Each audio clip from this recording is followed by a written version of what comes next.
ഒന്നിച്ച് ഭക്ഷണം തേടി ഒന്നിച്ച് പാകപ്പെടുത്തി ഒന്നിച്ച് കഴിക്കുന്ന രീതി എത്ര രസമായിരിക്കും. കായല്ലമു നെവേഞ്ചിമു തന്തിന്ത ചവി, മുളങ്കൂമ്പും നെവേഞ്ചിയും തന്നിരുന്ന രുചി.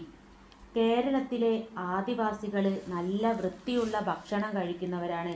ഇലക്കറികൾ, പുഴയിൽ നിന്നും പിടിക്കുന്ന മീനുകൾ, ഞണ്ട്, കാട്ടുചേമ്പ്, പുഴയുടെ ഉള്ളിലെ താള്, കാട്ടുപഴങ്ങൾ, മുളങ്കൂമ്പ്, ഇതൊക്കെ നല്ല പോഷകമുള്ള ആഹാരമാണ്. മുള പൂക്കുന്ന സമയമുണ്ട്.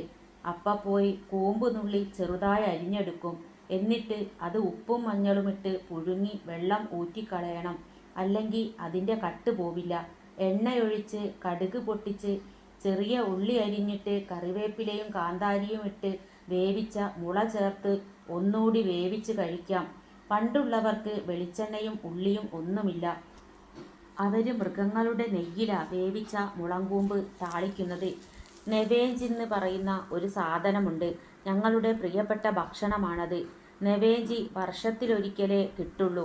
പല വലുപ്പത്തിലും ഉണ്ടാവും. വേനൽക്കാലത്താ ഇത് കിട്ടുന്നത്. ഏപ്രിൽ മാസം തുടങ്ങുമ്പോൾ പുഴയിലെ വെള്ളം വറ്റില്ലേ, അപ്പോഴാണ് നെവേഞ്ചി കിട്ടുക. ഞങ്ങളുടെ ഊരിലൊന്നും അപ്പോൾ ആരും ഉണ്ടാവില്ല. എല്ലാവരും നെവേഞ്ചി പെറുക്കാൻ കാട്ടിൽ പോവും. സ്ത്രീയെന്നോ പുരുഷനെന്നോ ഞങ്ങൾക്ക് വ്യത്യാസമില്ല. സ്ത്രീകളും ഇത്തിരി പോന്ന കുട്ടികളും നെവേഞ്ചി മുങ്ങിയെടുക്കും. കൊണ്ടുവന്നിട്ടത് ഉപ്പും മഞ്ഞളുമിട്ട് പുഴുങ്ങും. എന്നിട്ട് വെള്ളം ഊറ്റിക്കളയും.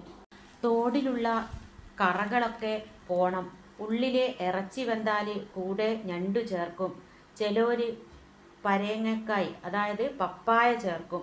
ചക്കരക്കായ് ചേർത്താലും സ്വാദാണ്. ഈ നെവേഞ്ചിയുടെ പുറകുവശം നീണ്ടു നിൽക്കുന്നുണ്ടാവും. അത് പൊട്ടിച്ചു കളയണം. മുളകുപൊടി, ചമ്പരവിത്ത് അരച്ചത്, അതായത് മല്ലിപ്പൊടി, അതൊക്കെ ഇടണം. നെവേഞ്ചിക്ക് നല്ല എരിവ് വേണം.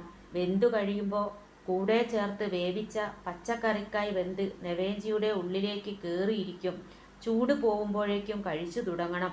ചോറിൻ്റെ കൂടെയല്ലാതെ വെറുതെയും കഴിക്കാം. ബേത്തിമാരൻ, സുകുമാരൻ, ചാലികഥ.